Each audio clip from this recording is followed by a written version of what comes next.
kamar 2 mahasiswa, ada yang satu kamar 3 mahasiswa, ada yang 4 mahasiswa. Bahkan saya 5 tahun pun saya sama teman saya itu terus. Dari tahun pertama sampai sekarang itu terus gitu. Ya, asrama. Iya, ada yang mereka negaranya dari China, ada yang dari Prancis dan yang lainnya. Kalau saya dari Malaysia, jadi kita nggak begitu susah ngobrolnya. Nah, di bagian kanan ini asrama-asrama ya. Seperti itu. Alhamdulillah Universitas Islam Madinah itu tidak ada bayarnya, alias beasiswa ya. Seperti itu. Ini bagian kiri juga nih asrama-asramanya. Ada juga ruang olahraga, baik itu outdoor atau indoor. Bisa lihat di bagian kiri ya, ada olahraga futsal, bola, voli, basket. Bahkan biasanya 1 tahun sekali kita diadakan acara Piala Dunia antar negara. Ya, kalau tahun lalu, kalau tidak salah yang juara satunya Spanyol. Indonesia biasanya kalah di penyisihan. Bener, biasanya kalah di penyisihan. Seperti itu. Indonesia menangnya di silapnya kan?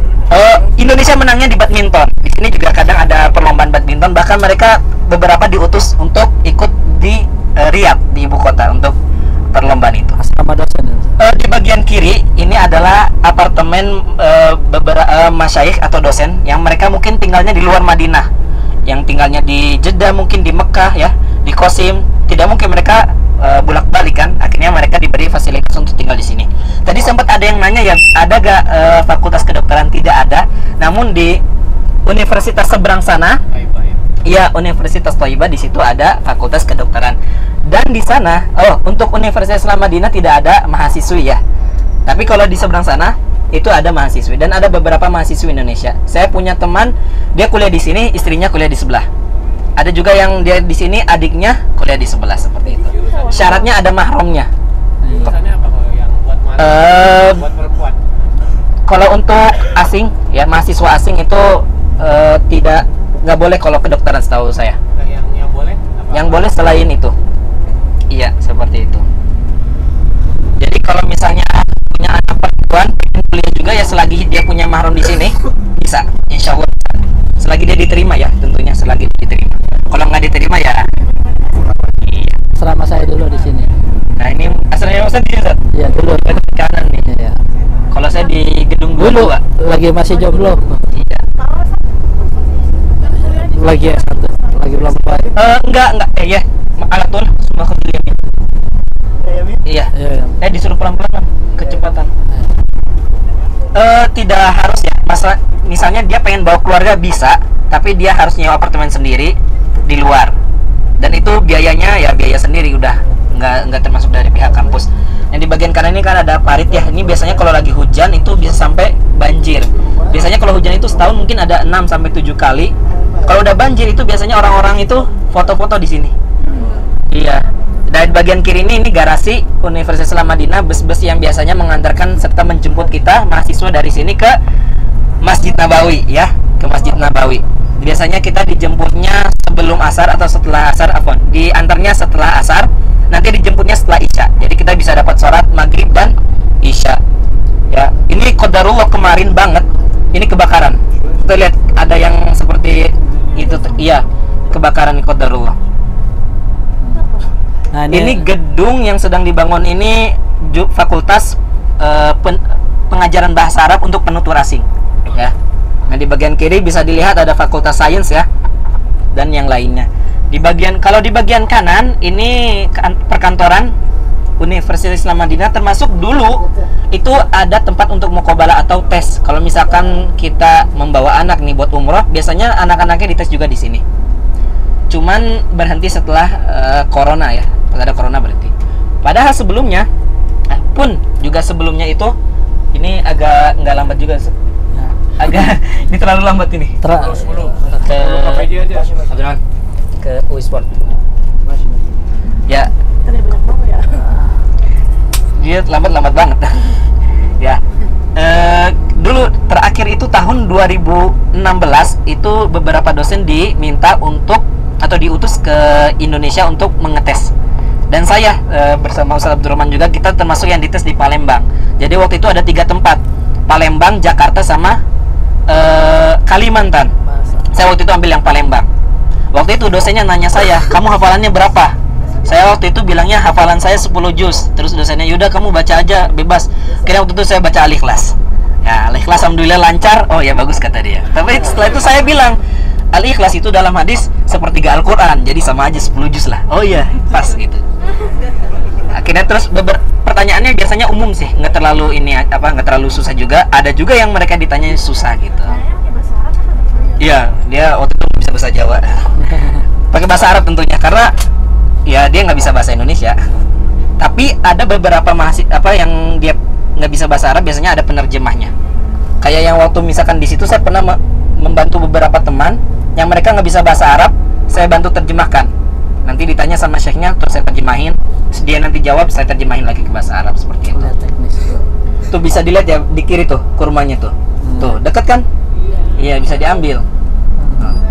Boleh diambil, boleh dipetik. Sebelum haji itu juga ada jamaah yang datang ke sini, mereka metik. Wah, rame banget. Tapi tidak boleh jual. Tapi jangan dijual, ya. Nanti tujuan ke sini buat jual. Nah, di sini juga ada fasilitas olahraga. Ada stadion yang dari saya masuk sampai sekarang nggak berubah. Mangkrak kayaknya itu, wallahu alam. Kalau berenang satu kiri. Di dalam gedung ini itu ada tempat gym, ada futsal, ada basket, ada kolam renang juga, ada tempat main biliar dan selainnya. Ya. Biliar kan nggak apa-apa ya. Cuman konotasinya kalau di Indonesia tempatnya. Kalau di sini kan mungkin sambil dengerin murotal kan bisa. Iya. Kalau salah kan innalillahi. Olahraganya malam tuh. Olahraganya malam biasanya di sini. Jarang banget kalau siang atau sore. Iya. Pak Haji Wawat juga olahraganya malam ya. Pak Wawan nggak cocok lah dengan golf sini Pak Wawan. Di sini juga kan tentunya kita harus makan ya. Dan di sini juga kampus menyediakan makan 1 hari 3 kali makan. Oh bayar. Tapi tenang dulu gitu.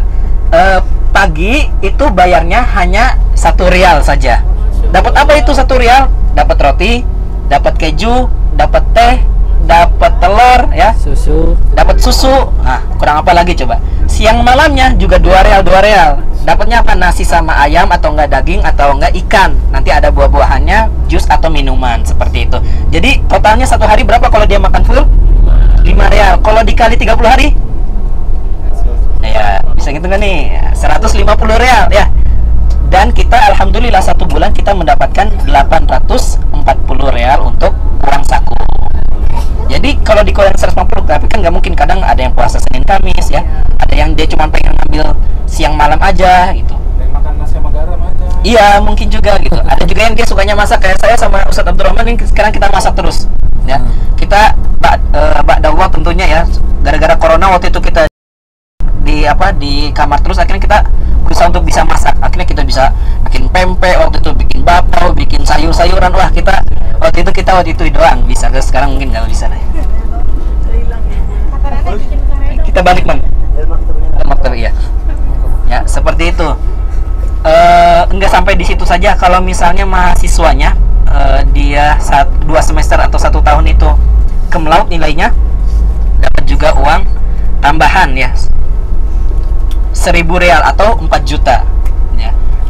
Nanti dia kalau mau pulang, misalkan dia sudah selesai, ada namanya uang kepulangan gampangnya. Itu 2.500-an atau 10 juta. Dan dia juga dapat tiket pesawat setahun sekali ya, pulang pergi itu secara gratis. Bahkan saya pernah nanya salah satu mahasiswa Cina, kata mereka itu PP, Allah alam PP atau cuman sekali berangkat itu bisa menghabiskan 100 juta. Dan itu difasilitasi oleh kampus. Jadi alhamdulillah untuk segi kehidupan di sini tenang lah, insya Allah. Cuman emang bahan-bahan makanan agak sedikit mahal ya di sini daripada di Indonesia. Jadi teman-teman biasanya itu 2 koper mereka buat pulang dari Indonesia atau keberangkatan dari Indonesia ke sini, isinya itu royco lah, terus cabai segala macam gitu. Jadi isinya tuh ya makanan ini juga kayak Mustofa, tempe kering kayak gitu. Ya biar kalau misalkan bosan kan makannya ya udah tempe aja gitu. Atau masak nasi segala macam seperti itu. Cabai nggak tumbuh tar? Saya belum pernah nanam sih. Tapi teman saya dia nanam lewat kayak botol aqua di Hidroponik. iya gitu. Dia memanfaatkan gitu. Ada juga teman saya dia bawa satu kresek gini cabai. Oh, kormanya tuh. Ah kok ya kan pohon-pohonnya kecil tuh. Nah, kita kadang kalau sama nggak berhenti di sini juga, Pak. Kayak ngebet nih Pak Wawat nih. Buat oleh-oleh katanya. Ya, setelah ini kita akan ke perpustakaan ya, itu tujuan terakhir kita. Untuk fasilitas kesehatan juga, alhamdulillah ada rumah sakit di dalamnya. Nah, di belakang perpustakaan itu ada rumah sakit. Itu juga diperuntukkan untuk mahasiswa ataupun anaknya ataupun istrinya, keluarganya intinya. Kalau misalkan bawa keluarga, tapi kalau nggak bawa keluarga ya nggak usah. Biayanya? Untuk biaya bawa keluarga ada dua macam ya. Kalau misalkan dia hanya ziarah itu nggak mahal. Tapi ada yang sifatnya dia istiqdam, itu nanti dia dapat KTP Saudi sini dan dia bisa haji nanti. Itu biayanya itu bukan biaya ini, dia biaya jaminan. Itu harganya kurang lebih 30.000 atau 120 juta. Jamin. Itu jaminan. Nanti dikembalikan kalau sudah selesai seperti itu. Nggak, biaya kalau sakit Gratis. Ada rujukan juga dekat sini namanya Rumah Sakit Fahad. Saya juga pernah waktu itu di sana dirujuk dari sini, tutup lagi malam-malam, akhirnya dibawa ke Rumah Sakit Fahad. Dan itu gratis juga. Alhamdulillah. Itu gratis karena mahasiswa apa? Karena mahasiswa juga. Jadi biasanya di sini mahasiswa itu banyak apa ya? Keuntungannya lah, kayak tiket 50% jadinya dan selebihnya. Ini belok kiri. Nah, ini yang terakhir kunjungan kita ke perpustakaan. Ayo siap-siap yang mau Dan turun. kalau perpustakaan kita ke dalam karena penjelasannya di dalam. Nih. Dan dalam itu ada AC-nya. Nggak, jangan khawatir. Nah, tapi bisa juga ngambil tuh. Udah kepikiran si Bapak pengen ngambil kurma. Nah, kurma itu. Boleh, tapi kita masuk dulu ya. masuk dulu baru nanti ntar. Kurma itu. Nanti setelah itu ngambil kurma. Tapi nggak semua bisa diambil kan, ada yang matang, ada yang mentah.